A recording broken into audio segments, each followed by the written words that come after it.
दुई गांव मध्य जमी विवाद दीर्घ वर्ष पर हेला समाधान। मोहना ब्लॉक बाहाड़ापदा और बिजीपुर उभय गांव मध्य दीर्घ वर्ष हेब जमी विवाद को नहीं गंडगोल लगी रही। गंडगोल एते मात्रा रे बढ़ीथिला जे उभय गोष्ठी मध्य मारपीट होई जेल मध्य जाइथिले। उभय गांव मध्य चाष जमी को नहीं विवाद लगी रही। सूचना अनुसार बाहाड़ापदा और बिजीपुर दुई पड़ोशी गांव मध्य किसी चाष जमी को नहीं उभय गांव मध्य 2022 मसीह गोष्ठी संघर्ष होइथिला। परिस्थिति एमिति होइथिला जे दुई गांव मध्य गोष्ठी संघर्ष रे अनेक लोक आहत होई मेडिकल रे भर्ती होइथिले। एही घटना परे उभय गोष्ठी को पुलिस उठाई नै मामला रुजु करबा सह जेल को मध्य पठाइथिला। तेबे जिल्लार राष्ट्रीय स्वयंसेवक संघर कर्मकर्ता व उत्कल पाण ख्रिस्टियन समाजर कर्मकर्ता माने उक्त दुई ग्रामर गोष्ठी विवाद को नजर रे रखी उभय गोष्ठी को गाँव रे बसाई समाधान कराइथिले एवं परस्पर शांति रे रहिबा पाई परामर्श देइथिले। तेबे दुई संप्रदाय हिंदू व ख्रीष्ट धर्मावलंबी लोकंक मध्यरे दीर्घ दिनर विवाद समाधान हेबा परे बाहाड़ापदा गाँव रे खुशी मनाइबा सह भोजी भातर आसर देखा मिलता। वास्तव में राष्ट्रीय स्वयंसेवक संघ सर्वे भवन्तु सुखिनः वासुदेव कुटुंबकम रे जो नारा दे आसुथिला ताहा आज प्रतिफलित होइछि। दुई संप्रदाय एही समाधान गजपति जिल्ला रे गोटी उदाहरण होई रहिबो। मना होची अभय परीक्षा उत्कल पाण ख्रिस्टियन समाजर सभापति। आजिर बसवार उद्देश्य है 2022 साल जून मास 5 तारीख दिन बाहाड़ापदा और बिजपुर रे गोटे मन अशांति वातावरण होता जो द्वारा सेटा आगू आगू बढ़ी जाऊला जार फल विशृंखला बढ़ी बढ़ी जावा जो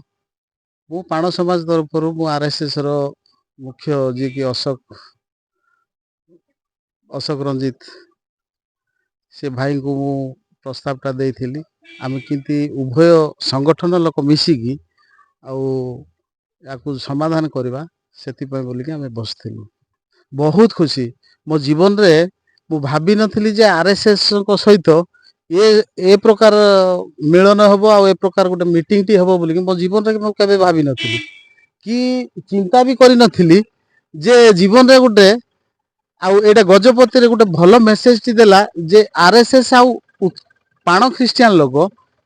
किपरि भाईचारा हेकी रहिबे सेटा पई भी हमर आगु को आउथरे प्रयास जारी रहिबो। आ सब बेले एटा हमर मनस्कामना पूर्ण हो आमे जिमती भाईचारा हेकी समस्त भल हेकी रहिबो। ए गजपति एरिया रे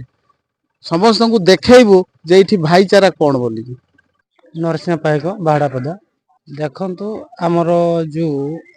विगत 3 वर्ष तले 2022 मसीह रे जो हमर गोटे बहुत विराट बड़ गंडगोल सृष्टि होता जहाँकि बिजपुर आ बाहाड़ापदा मध्य रही सेठार किसी स्थायी समाधान निमंते आमर उपर अधिकारी मानक आम जनइलु जहाँकि राष्ट्रीय स्वयंसेवक संघ से बड़ को कार्यकर्ता कौन अच्छा जनइलु उपस्थिति सह दुईटा गाँव उपस्थिति किसी समाधान निमंते माने जो गंडगोल है कि मुह फुलाफुली गोटे विशृंखला सृष्टि होता तार आपस बुझाणा यहाँ गोटे ये विषय को नहीं कि गोटे बैठक अनुष्ठित होता। प्रशांत कुमार मल्लिक ये गोटे दीर्घ दिन समस्या बिजीपुर आ बाहाड़ापदा मध्य लगिक रही जोटार कि माने शिकुली पदर आसते जो किसी परिवार से माने जो थैथान होते सी गोटे दीर्घ दिन मिलमिशी रहा जस्ट 3 वर्ष पाखापाखि हम तांका भितर गोटे बद चलता जमी जमा संक्रांति गोटे बद चलता तार आज आपस बुझामणा होटारे विभिन्न संगठन विभिन्न सामाजिक संगठन नेतृवृंद बुद्धिजीवी स्थानीय समस्त प्रकार सब कमिटी दुईटा उभय गाँव कमिटी समस्त उपस्थिति रे आउ राष्ट्रीय स्वयंसेवक संघ एवं उत्कल पाण समाज सक्रिय मध्यस्थतार यहाँ समाधान आज हो भितर बहुत सुसंपर्क थिला कहीं बाहाड़ापदा लोक से जगह देइथिले तो ସେଇଠି ସେ 15 ଘରୁ ତାଙ୍କ ସଂଖ୍ୟା ବଢି ଯାଇଥିଲା ପାଖାପାଖି 60 ଘର ପର୍ଯ୍ୟନ୍ତ ଆସିଲା ତଥାପି କୌଣସି ପ୍ରକାର ଅସୁବିଧା ନଥିଲା ମଝିରେ କୌଣସି ପ୍ରକାରର ଏ ଯୋଉ କିଛି ସେମାନେ ଭୁଲ ଭଟକା ଯୋଉଟା କରିଥିଲେ ତାଇରେ ସେମାନେ ଟିକେ ଅତିଷ୍ଠ ହେଇଥିଲେ ଆଉ ଯୋଉଟାକୁ ନେଇକିନା ତାଙ୍କ ଦିଟା ଗାଁ ଭିତରେ ତିକ୍ତତା ଥିଲା ତାର ଆଜି ସବୁ ଖୋଲାଖୋଲି ସବୁ ଆଲୋଚନା ହେଲା ଏବଂ ସବୁ ନେତୃବୃନ୍ଦଙ୍କ ମଧ୍ୟରେ ଆଲୋଚନା ହେବା ସହିତ ତାଙ୍କ ସେମାନେ ଯୋଉ ଭୁଲ କରିଥିଲେ ସେଟା ବି ସ୍ୱୀକାର କଲେ ଆଉ ଗାଁ ଲୋକଙ୍କ ଭିତରେ ଯୋଉ ବାଦ ବିବାଦ ଥିଲା ତାକୁ ସବୁ ଭୁଲିକିନା ଆଗାମୀ ଦିନରେ ସୁସମ୍ପର୍କ ରହିବ ଏବଂ ଯେମିତି କି ଭାଇଚାରା ଉତ୍ତମ ଭାଇଚାରା ସହିତ ଚଳିବେ ଦୁଇଟା ଗାଁ ଏଇଟା ସମସ୍ତଙ୍କ ଭିତରେ ଆଜି ଆଲୋଚନାର ବିଷୟବସ୍ତୁ ଥିଲା।